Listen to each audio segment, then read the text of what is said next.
Assalamualaikum warahmatullahi wabarakatuh. Kembali lagi bersama saya Muhammad Ildani Zulhak.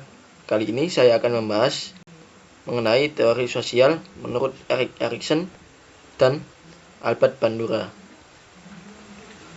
Langsung saja kita masuk ke pembahasannya. Yang pertama, teori psikososial menurut Erik Erikson. Erik Erikson berpendapat bahwa ketika seorang tumbuh, mereka menghadapi serangkaian krisis psikososial yang membentuk kepribadian. Teori psikososial sendiri merupakan teori yang menjelaskan hubungan dinamis antara aspek psikologi dan sosial pada setiap individu. Sehingga, seiring dengan pertambahan usia, karakter dan kepribadian manusia mengalami perkembangan. Erikson membagi tahapan perkembangan sosial menjadi 8 tahap. Yang pertama, percaya versus tidak percaya. Erikson mendefinisikan kepercayaan dasar sebagai kepercayaan yang esensial dari orang lain serta rasa dasar dari kepercayaan diri sendiri. Figur ibu biasanya merupakan orang penting pertama dalam dunia anak. Perilaku seorang ibu yang kurang baik menciptakan rasa ketidakpercayaan bayi pada dunianya yang mungkin bertahan sepanjang masa kecil hingga menuju dewasa. Yang kedua, otonomi versus keraguan. Pada usia 2 tahun, sebagian besar bayi sudah bisa berjalan dan sudah cukup belajar bahasa untuk berkomunikasi dengan orang lain. Anak-anak di usia triple twos tidak lagi ingin bergantung sepenuhnya pada orang lain.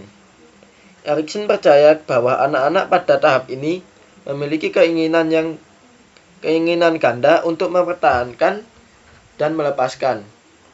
Orang tua yang terlalu membatasi dan kasar membuat anak mereka merasa tidak berdaya dan tidak kompeten, yang dapat menyebabkan rasa malu dan keraguan pada kemampuan. 3. Inisiatif versus bersalah. Anak-anak berusia 3 tahun memiliki rasa inisiatif yang semakin meningkat, yang dapat didorong oleh orang tua dan anggota keluarga lainnya. Orang tua yang menghukum upaya anak-anak atas inisiatif yang mereka lakukan akan membuat anak merasa bersalah tentang dorongan alami mereka, baik selama tahap ini ataupun tahap kemudian dalam hidup. Tahap 4. Industri versus inferior. Masuk ke sekolah membawa ekspansi besar di dunia sosial anak. Guru dan rekan-rekannya menjadi semakin penting bagi anak, sementara pengaruh orang tua menurun. Anak-anak pada tahap ini akan mempelajari keterampilan baru. Jika anak mendapat respon yang positif, seperti dukungan dari sekitar, mereka akan mendapat sense of industry. Sementara itu, jika mereka mendapat respon negatif, mereka bisa mendapat sense of inferiority.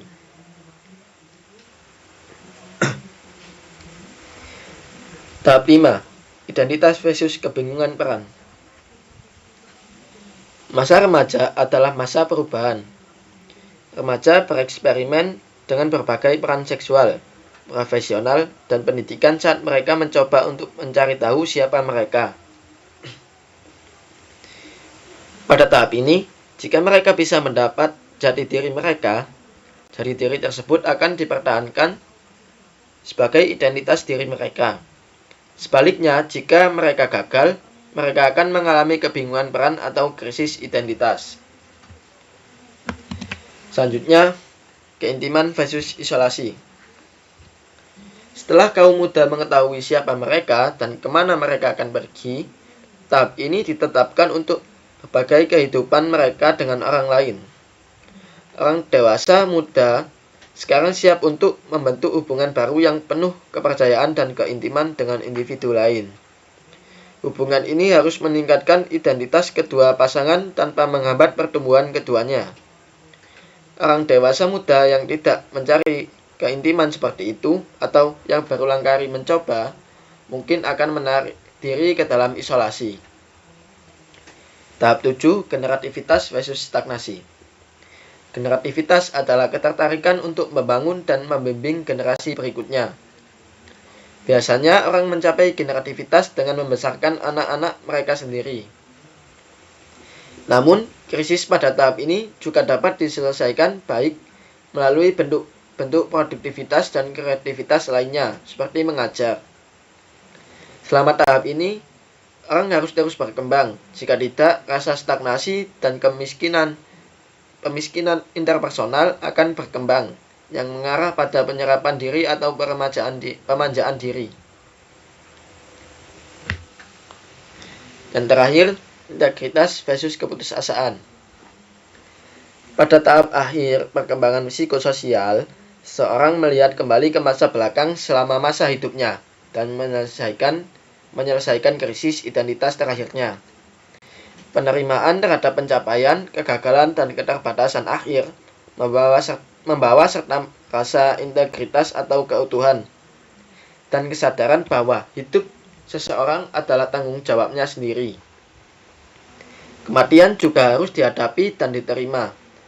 Keputusasaan dapat terjadi pada mereka yang menyesali cara mereka menjalani hidup mereka.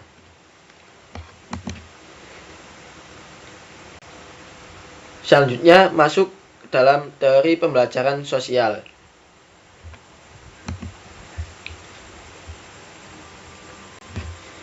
Albert Bandura berpendapat bahwa di dalam situasi-situasi sosial, manusia seringkali belajar lebih cepat hanya dengan mengamati peniruan perilaku orang lain. Pengalaman belajar dari keberhasilan atau kegagalan orang lain, dan ia merasa bahwa sebagian besar pembelajaran manusia tidak dibentuk oleh konsekuensinya, namun lebih efisien jika dipelajari langsung dari suatu model. Albert Bandura membagi tahapan pembelajaran modeling menjadi 4 fase. Yang pertama, fase perhatian. Pada fase ini, peserta didik akan memperhatikan model atau sesuatu yang mereka observasi. Hal yang akan diperhatikan biasanya hal-hal menarik, unik, terkenal, dan sesuai dengan minat mereka. Yang kedua, fase retensi.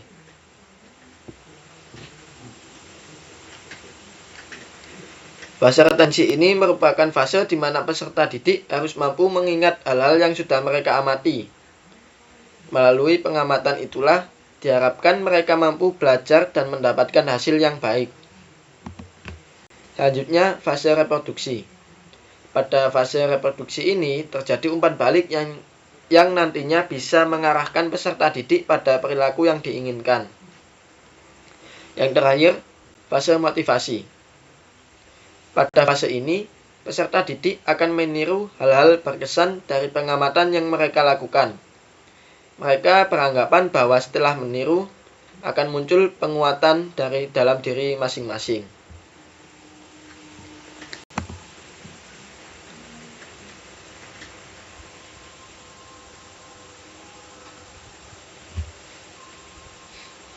Pembelajaran vikarius. Pembelajaran vikarius yang dikenal sebagai pembelajaran observasional, di mana dalam pembelajaran ini mengacu pada proses belajar melalui pengamatan dan meniru perilaku orang lain. Dalam pembelajaran vikarius ini, individu tidak secara langsung mengalami konsekuensi dari perilaku yang mereka amati, namun dengan mengamati apa yang terjadi pada model. Bandura menjelaskan 2 jenis motivasi utama dalam pembelajaran vikarius, yaitu motivasi positif dan juga motivasi negatif.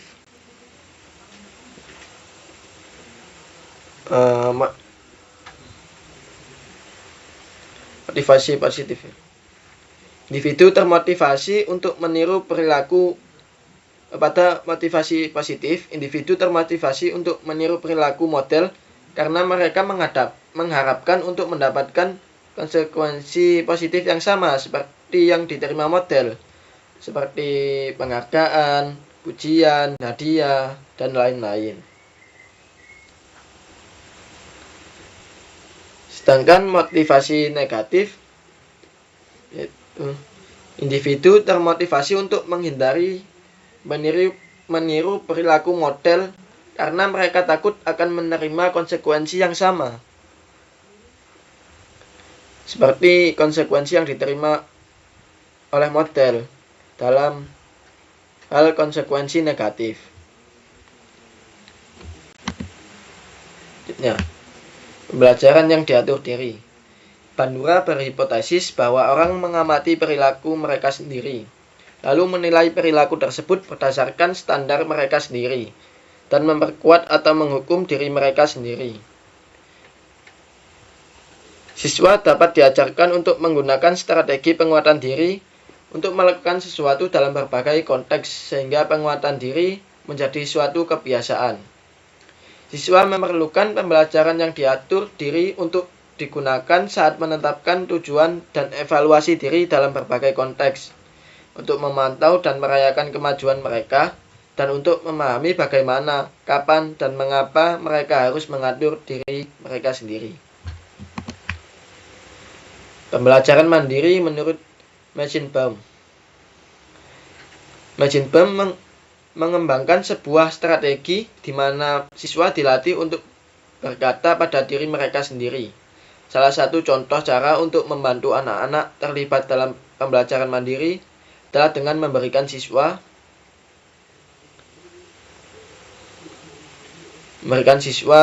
tugas yang panjang atau rumit dengan formulir untuk memantau kemajuan mereka.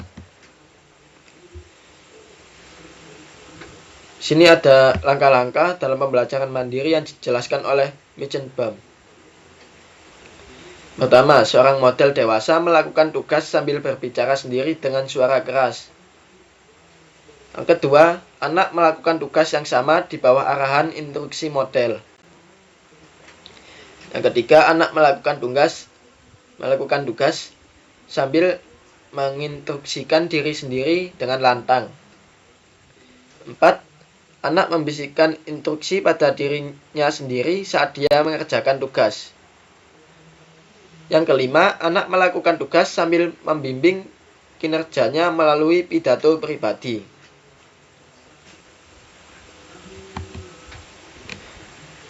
Sekian penjelasan mengenai teori sosial dari saya.